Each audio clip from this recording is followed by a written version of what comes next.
합참의장으로 지명되신 데 대해 우선 축하를 드립니다. 지금 북한 문제가 아무래도 합참의장님이니까 당연하게 주 주제가 되고 있습니다. 조금 전에 존경하는 이철희 의원님께서도 질문을 했는데,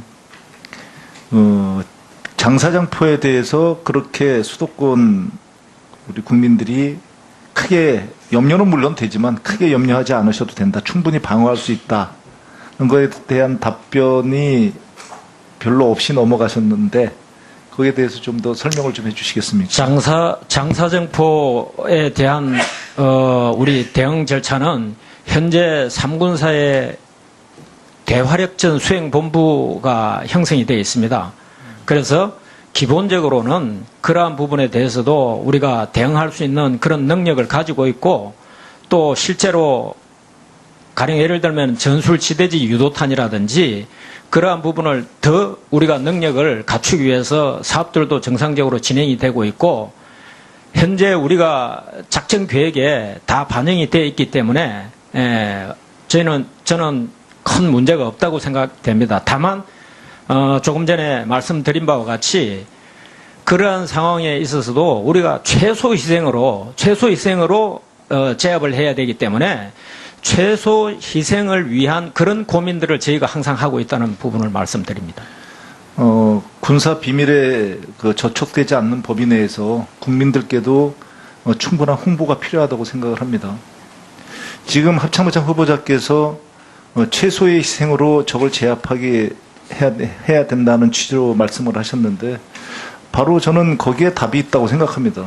저희가 북을 제압을 못하는 것이 아니라 우리가 최소한의 희생도 피하고자 지금 대화와 또 다른 압박을 병행하는 것일 뿐, 북한한테 이기지 못해서 북한이 핵을 갖던 안 갖던 우리가 북한을 제압하지 못해서 우리가 이렇게 하고 있지는 않다. 저는 그렇게 생각을 합니다. 예, 동의합니다. 예. 레드라인 얘기가 나오는데, 저는 사실 시간의 문제일 뿐 이대로 가면 북한은 언젠가는 ICBM급 미사일 능력의 소형화된 핵탄두를 장착하는 시간이 우리가 생각하는 것보다 어쩌면 빨리 올 수도 있다. 이런 우려를 분명히 하고는 있습니다. 그렇다 한다면 우리가 북한에 대해서 어떠한 다른 방식으로 제어를 하지 못한다면, 사실 북한이 이런 무기를 개발하든 안 하든 무용지물화 또는 무력화할 수 있는 전략이 필요하다고 생각을 하는데, 어떻게 하면 이런 개발에 관계없이 북한의 이 비대칭 무기를 무력화할 수 있는지 거기에 대해서 보관을 좀 말씀해 주시기 바랍니다. 예, 의원님께서 지적하신 대로 정치, 외교, 경제적인 그런 수단을 다 동원을 해서 만약에 군사적인 수단까지 사용해야 될 그런 어떤 위기 상황이 왔을 때 우리가 문제없이 제압할 수 있도록 지금 현재 킬체인, KMD, KMPR, 기타 우리가 여러 가지 군사력 건설 자체를 그런 개념을 담아서 지금 현재 하고 있습니다. 다만 국방 재원의 한계 그런 부분이 있었기 때문에 어쩔 수 없이 그 살림에 맞춰서 지금 했던 부분을 지금 현 정부에서 대통령께서 공약도 하시고 국방 재원을 늘려주시겠다고 그랬기 때문에 거기에 맞춰서 우리가 현재 좀 부족했던 부분, 이런 부분은 충분히 검토를 해서 보완해 나가면 된다고 생각합니다. 네. 삼축체계에 대해서 말씀하셨는데, 물론 삼축체계 필요합니다. 당연히 필수 불가결한 요소이기도 합니다. 그리고 존경하는 의원님들 여러분들께서 사드 관련된 배치에 관해서도 질문이 있었는데, 사실 이게 사드만 배치가 되면 지금 북핵에 대한 위협이 모두 해소되는 것처럼 잘못 인식이 될 수 있는데 절대 그런 건 아닙니다. 그죠? 예, 다층방해 예. 체계의 한 타격 수단입니다. 예. 그래서 저는 이 북한의 이 실질적인 기도를 무력화하기 위해서는 한미 공조라는 게 반드시 필요합니다만, 좀 더 구체화된 그런 전략을 국민들에게도 알릴 필요가 있고 우리가 수립할 필요가 있다. 예를 들면 단순히 한미 공조 이런 단어가 아니라 예를 들면 뭐 태평양의 전력을 뭐 전진 배치하겠다 또는 뭐 B1, B2나 랩터 등의 그 최강의 무기를 북한이 도발할 수 없는 위치에 도저히 도발할 수 없는 위치에 그 전개하겠다. 그러니까 근접 전개하는 거죠. 근접 전개하겠다. 이런 것들이 필요한 그러니까 저희가 미국과의 협상 등을 통해서 그런 것들을 실질적으로 북한에게 먹힐 수 있는 그런 전략을 전개할 필요가 있다고 생각하는데 거기에 대해서 어떻게 생각하십니까? 지금 현재 한미 간의 맞춤형 억제 전략 자체가 그러한 부분을 다 담고 있고 현재 실무적으로도 국방부에서 그런 부분을 논의를 하고 있는 것으로 알고 있습니다. 제가 만일 합참의장으로 취임하게 되면은 보다 더 긴밀하게 그런 부분을 잘 같이 협의할 수 있도록 하겠습니다. 좀 다소 엉뚱한 질문을 해보겠습니다. 핵무기, 생물학 무기, 화학 무기가 근본적으로 공격 무기라고 생각하십니까? 아니면 방어 무기라고 생각하십니까? 그러니까 북한이 자신들을 방어하기 위한 전략의 무기라고 생각하십니까? 아니면 공격 수단의 무기라고 생각을 하십니까? 뭐 일단은 자기네들의 어떤 정권 유지 차원에서 그다음에 재래식 무기의 열세 부분을 극복하기 위해서 하고 있지만 그거는 딱하니 구체적으로 방어다 공격이다 구분하는 것은 맞지 않다고 생각합니다. 네, 그렇죠. 제가 그 질문을 왜 드렸냐면 북한의 지금 위협이 과도하게 조장되고 있다. 그러니까 북한이 뭐 유엔이 뭐냐는 표현으로서 떠드는 위협이 저는 다소 우스운 것이 북한이 어떤 무기를 개발하든 그것을 쓰지 못할 것이라는 건 북한이 아마 더 잘할 것입니다. 그 무기를 쓰는 순간 북한은 지구에서 없어지겠죠. 네, 정의당의 김종대 의원입니다. 먼저 감회가 새롭다는 말씀을 드립니다. 저는 25년 전에 국회 국방위원 정책비서로 국방과 인연을 맺기 시작했는데 그때는 이 자리가 아니라 바로 이 뒷자리에 앉아 있었죠. 그럴 때마다 이제 군을 보면서 항상 그 이데올로기적인 편향이랄까 권위적인 문화 이런 걸 보면서 이 민주주의의 짐이다 이런 생각을 하면서 참 가슴이 아팠는데 언젠가 군이 정말 일선의 전투원들의 생명 가치가 고양이 되고 그러면서 한반도 평화를 뒷받침하는 민주주의 군대로 거듭날 것인가. 그럴 때마다 그 시점은 어쩌면은 민주주의 세대가 군의 주류가 되는 그런 먼 훗날에 가서야 가능할 것이다. 그런데 오늘날 보면은 바로 제가 젊은 시절 꿈꿨던 그 언젠가 먼 훗날이 지금이 아닌가 생각이 됩니다. 1960년생 합참의장에 오셨어요. 언필칭 386 세대라고도 했고 민주화 세대라고도 했던 이제 그분들이 군의 주류 세력이 됐습니다. 그래서 저는 좀 감회가 새롭다는 말씀을 드린 게 이게 바로 젊은 날 우리가 언젠가라고 했던 꿈꿨던 그 시점이 지금인 것 같다. 그러면 저는 개인적으로 이 합참의장 후보자님을 사실은 저는 잘 알고 있습니다.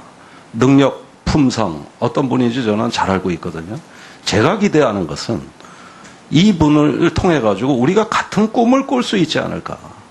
이런 부분들인 것이죠. 그게 이제 이 국방위에서 나이가 제일 어린 제가 좀 꿈꿀 수 있는 어떤 특권이 아닌가 생각이 되고 의장님이 앞으로 그런 점에서는 보다 어떤 신기원을 열어주는 존재 자체가 새로운 시대를 상징하는 이제 1960년대 세대의 어떤 그 군 시대의 개막을 알리는 하나의 상징적 존재가 되셨으면 좋겠다. 그런 만큼 다른 면모를 좀 보여주셨으면 좋겠다. 이게 제 바람입니다. 어떻게 생각하십니까? 의원님 기대에 어긋나지 않도록 저한테 주어진 소임을 완벽하게 완수할 수 있도록 최선을 다하겠습니다. 네. 자, 그리고 더 특이한 것은 이제 공군 출신 합참의장이 오시는 거거든요. 과거에 이양호 장관 이후로 처음인데, 저는 그렇게 생각합니다. 공군 출신이 지금 합참의장이 되어야 되는 이유는 한반도 전구작전, 이 한반도 전구에 대한 우리 작전의 중심으로 합참이 나아가는데 도움이 되기 때문이라고 저는 개인적으로 생각합니다. 우리 한반도 전구작전을 종합하는 작전 개념이 뭐냐? 어떤 개념이냐? 저는 프리ITO가 아닐까 생각이 들어요. 예, 이 한반도 전구의 어떤 그 우선순위, 타격의 우선순위를 하고 그걸 운용할 수 있는 어떤 프리ITO, 기계획 임무 명령서라고 할 수 있는 것이죠. 이게 한반도 전구작전의 중심 개념이 아닐까 생각하는데 어떻게 생각하십니까? 예, 우리가 프리ATO라고 하는 것은 기계획 항공 임무 명령서입니다. 여기에는 지금 말씀하신 대로 지금 이 시간 이후에 어떠한 상황이 생기더라도 바로 명령이 떨어지면은 임무를 수행할 수 있는 그런 계획을 갖고 있습니다. 자, 그것을 작성하는 데 있어가지고 저는 공군이 주도가 된다고 생각을 합니다. 그런데 육군 장성들의 경우에는 이 개념을 이해하는데 굉장히 애를 먹습니다. 그 이유가 뭘까? 육군은, 지상군은 작전이 1차원 공간이죠. 평면의 지도 위에서 움직이는 거거든요. 반면에 공군은 3차원 개념입니다. 높낮이가 이제 본격적인 의미를 갖게 되는 것이죠. 그런 어떤 공간적 사고, 즉 3차원의 개념에서 한반도 전구작전을 구상하고 기획하고 실행할 수 있는 이런 사람들이 앞으로 합동작전을 지배해야 된다. 저는 그런 면에서 이왕 합참의장으로 오셨기 때문에 앞으로 합참도 그런 방향으로 재구성해야 될 여지가 상당하다고 보는데 어떻게 생각하십니까? 예, 지금 의원님께서 여러 가지 좋은 지적을 많이 해주셨는데 그런 부분은 제가 의장으로 취임하게 되면은 충분히 검토를 해서 우리 모든 그런 어떤 지휘구조, 병력구조, 그다음에 전력구조 이런 것들을 정말 제대로 싸울 수 있는 군으로 그러니까 그렇게 해나가겠습니다. 획기적으로 그런 전구 작전을 전작권 대비가 이제 절박한 문제가 앞으로 될 것이기 때문에 그런 면에서 합참 혁신의 비전을 제시하셔라. 그러니까 지금은 후보자시니까 이제 원론적인 말씀만 하시지만 부임을 하신다면 합참의 구조와 체질을 혁신할 수 있는 비전을 제시하셔라. 이게 제 주문입니다. 예, 잘 알겠습니다. 다만 의원님 말씀하신 것 중에 육군하고 해군이나 공군이나 이런 군의 하여튼 그 비교 이런 부분에 대해서는 그런 거하고 저는 무관하게 지금까지 말씀드린 대로 가장 정말 작전을 잘할 수 있는 싸울 수 있는 그런 측면에서 고려하겠습니다. 네, 그 과거에 공군총장이 합참의장으로 부임하셨을 때 제일 문제된 게 장악력이 있느냐. 지금 저는 의장으로서 가지셔야 될 통찰력이 어떤 건가를 묻고 있는 거예요. 그건 곧 장악력입니다. 장악해야 되는데 과거에 이양호 장관이 그런 일이 있었어요. 합참의장 부임하셨을 때 첫 간부회의에서 갑자기 전투 지경선이 도대체 뭐냐고 간부들한테 질문을 합니다. 그러니까 의장이 저런 걸 모르고 있네. 전투 지경선이 뭐라고 생각하십니까? 전투지경선, 그 다음에 페바, FSCL이나 이런 개념은 명확하게 갖고 있습니다. 좋습니다. 그 뒤로 권위가 떨어져 다시는 장악 못했어요. 특히 육군 출신 장관한테 많이 치였죠. 그런데 저는 이렇게 생각합니다. 그런 건 의장이 오히려 모르는 게 낫습니다. 그런 육군의 작전 전술 개념까지 의장이 알아서 뭐 합니까? 그건 현장 지휘관이 잘하면 되는 것이지. 그런 게 아니죠. 이제는 전구 작전을 주도하고 지도할 수 있는 전쟁 지침을 개발할 수 있는 그런 전략가가 합참의장 아니겠습니까? 그렇죠? 네, 의원님 말씀하신 대로 합참은 전구작전을 지휘하고 합동작전에 치중하고 나머지는 현장의 지휘관들한테 맡기는 것이 맞다고 봅니다. 자, 그런 점에서 현장 지휘관한테 과감히 위임할 수 있는 그 지상군의 작전 수준의 개념을 마치 의장의 자질인 것처럼 오인되는 구태의연함은 잘 알겠습니다. 예. 네, 끝났습니다. 되고 있고 현재 우리가 작전 계획에 다 반영이 되어 있기 때문에 저는 큰 문제가 없다고 생각됩니다. 다만 조금 전에 말씀드린 바와 같이 그러한 상황에 있어서도 우리가 최소 희생으로 제압을 해야 되기 때문에 최소 희생을 위한 그런 고민들을 저희가 항상 하고 있다는 부분을 말씀드립니다. 군사 비밀에 저촉되지 않는 법인 내에서 국민들께도 충분한 홍보가 필요하다고 생각을 합니다. 지금 합참의장 후보자께서 최소의 희생으로 적을 제압하게 해야 된다는 취지로 말씀을 하셨는데 바로 저는 거기에 답이 있다고 생각합니다. 저희가 북을 제압을 못하는 것이 아니라 우리가 최소한의 희생도 피하고자 지금 대화와 또 다른 그 압박을 병행하는 것일 뿐, 북한한테 이기지 못해서 북한이 뭐 핵을 갖던 안 갖던 우리가 북한을 제압하지 못해서 우리가 이렇게 하고 있지는 않다. 저는 그렇게 생각을 합니다. 합참의장으로 지명되신 데 대해 우선 축하를 드립니다. 지금 북한 문제가 아무래도 합참의장님이니까 당연하게 주 주제가 되고 있습니다. 조금 전에 존경하는 이철희 의원님께서도 질문을 했는데, 장사장포에 대해서 그렇게 수도권 우리 국민들이 크게 염려는 물론 되지만 크게 염려하지 않으셔도 된다. 충분히 방어할 수 있다. 그런 거에 대한 답변이 별로 없이 넘어가셨는데 거기에 대해서 좀 더 설명을 좀 해주시겠습니까? 장사정포에 대한 우리 대응 절차는 현재 3군사의 대화력전 수행본부가 형성이 되어 있습니다. 그래서 기본적으로는 그러한 부분에 대해서도 우리가 대응할 수 있는 그런 능력을 가지고 있고, 또 실제로 가령 예를 들면 전술지대지 유도탄이라든지 그러한 부분을 더 우리가 능력을 갖추기 위해서 사업들도 정상적으로 진행이 아닙니다. 그죠? 예, 다층방해 예. 체계의 한 타격 수단입니다. 예. 그래서 저는 이 북한의 이 실질적인 기도를 무력화하기 위해서는 한미 공조라는 게 반드시 필요합니다만, 그 좀 더 구체화된 그런 전략을 국민들에게도 알릴 필요가 있고 우리가 수립할 필요가 있다. 예를 들면 단순히 한미 공조 이런 단어가 아니라 예를 들면 뭐 태평양의 전력을 뭐 전진 배치하겠다.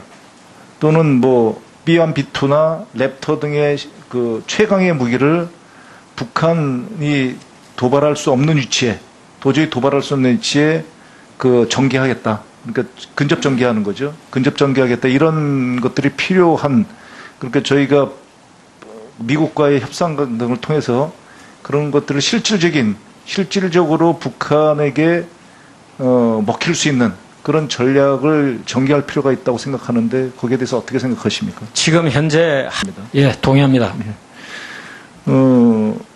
레드라인 얘기가 나오는데 저는 사실 시간의 문제일 뿐 이대로 가면 북한은 언젠가는 ICBM급 그 미사일 능력의 소형화된 핵탄두를 장착하는 시간이 우리가 생각하는 것보다 어쩌면 빨리 올 수도 있다. 이런 우려를 분명히 하고는 있습니다. 그렇다 한다면 우리가 북한에 대해서 어떠한 다른 방식으로 제어를 하지 못한다면 사실 북한이 이런 그 무기를 개발하든 안 하든 무용지물화 또는 무력화할 수 있는 전략이 필요하다고 생각을 하는데, 어떻게 하면 이런 개발에 관계없이 북한의 이 비대칭 무기를 무력화할 수 있는지 거기에 대해서 보관을 좀 말씀해 주시기 바랍니다. 예, 의원님께서 지적하신 대로 정치, 외교, 경제적인 그런 수단을 다 동원을 해서 만약에 군사적인 수단까지 사용해야 될 그런 어떤 위기 상황이 왔을 때 우리가 문제없이 제압할 수 있도록 지금 현재 킬체인, KMD, KMPR 기타 우리가 여러 가지 군사력 건설 자체를 그런 개념을 담아서 지금 현재 하고 있습니다. 다만 국방 재원에 한계 그런 부분이 있었기 때문에 어쩔 수 없이 그 살림에 맞춰서 지금 했던 부분을 지금 현 정부에서 대통령께서 공약도 하시고 국방 재원을 늘려주시겠다고 그랬기 때문에 거기에 맞춰서 우리가 현재 좀 부족했던 부분, 이런 부분은 충분히 검토를 해서 보완해 나가면 된다고 생각합니다. 네. 삼축 체계에 대해서 말씀하셨는데 물론 삼축 체계 필요합니다. 당연히 뭐 필수 불가결한 요소이기도 합니다. 그리고 존경하는 의원님들 여러분들께서 그 사드 관련된 배치에 관해서도 질문이 있었는데 사실 이게 사드만 배치가 되면 지금 북핵에 대한 위협이 모두 해소되는 것처럼 잘못 인식이 될 수 있는데 절대 그런 건